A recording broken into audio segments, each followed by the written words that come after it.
Guys, white biko for our merienda. So, ayan. Ay habol pa natin. Bago ko siya pick upin sa daycare, nakapagawa na tayo ng biko. So, ayan. Actually, request to ni Zik 2 days ago na. Ayun. Ngayon ko lang naluto. But yeah, I'm happy that we actually made it. So, ang tagal ko na hindi nakakapag-vlog. Tingnan nyo guys, ang ating bangs. May papakita ko sa inyo kasi I'm really happy. Kakatapos ko lang magluto ng biko. Ayan guys. Nakarating ko lang ng bahay. I think mga 30 minutes ago. Karating ko lang ng bahay. Galing ako ng work. Pero pagdating ko ng bahay, ito kaagad yung inuna ko. Kasi iniisip ko si Zik.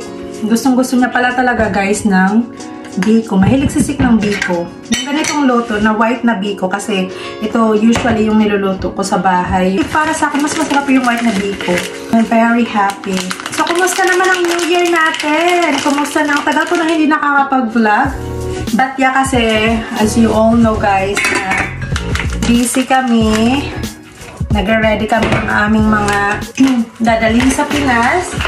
I have actually packed up all the things na para sa aming mga dadalhin na gamit. But yeah, we're proud. I'm proud kasi tapos na kami mag-pack up. Actually, inuna ko yung mga pasalubong but it was not really that much. Pero for the rest, late ko na siyang ginawa yung suitcase ko. But yeah, I'm happy and we're proud na tapos na kami mag-pack up. Kailan kaya ang dating nila? But yeah guys, let's see. Sa sobrang busy kasi namin. So, nag-work pa rin. At the same time, si Zik pumupunta ng daycare kasi wala man silang pasok sa school ngayon kasi vacation pa rin. But the next Monday, meron na silang pasok. This could be the last day of vacation and the next Monday, balik school na ulit sila 6. So, yan. So, maya-maya pipick upin ko na rin si Zik sa daycare nila kasi actually, guys, na-promise ako kay Zik na it will not gonna be long today sa daycare. Sabi ni Zik kanina, Mama, I really want to make it short. Ayokong magtagal doon sa daycare kasi ayaw niya.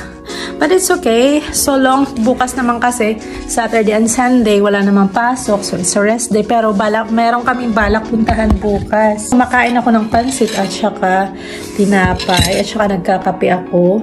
Kasi mamaya-maya, pipikapin ko si Zik. Guys, napagod talaga ako sa trabaho ko.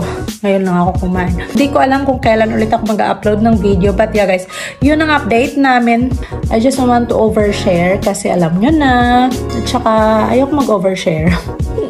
Baka malaman nila. But yeah guys, I hope to see you guys soon. Ingat kayo palagi. Anyway, belated Merry Christmas and Happy New Year to all. God bless you.